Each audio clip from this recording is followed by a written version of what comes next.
Рыскулбековна Ысык Көл облусуна караштуу Жетегүз районундагы Дархан айылында Бөбүкан Алымбаева атындагы Сезим мектепке чейинки билим берүү уюмунда Акылтай орто тайпасында эмгектенем. Кана балдар, бүгүнкү сабагыбызды баштайлы. Кана ордубуздан туруп, баарыбыз саламдашып алалы.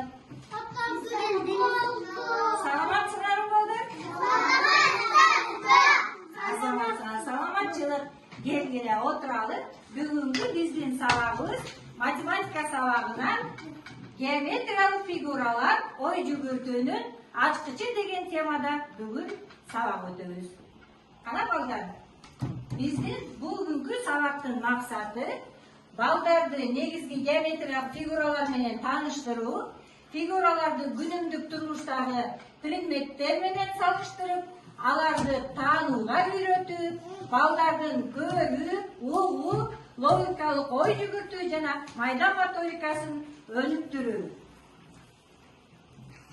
Кана балдар, баарыбыз тең ордубуздан туруп,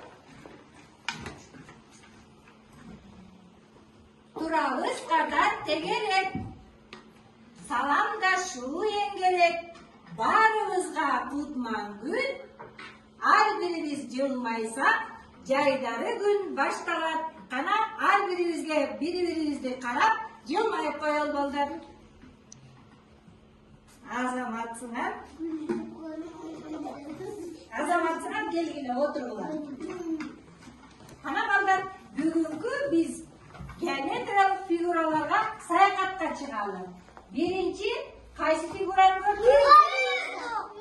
Үч бурчтук. Бардык жагы үч бурчтук экен балдар. Өнү кандай экен? Сары. Азаматсыңар.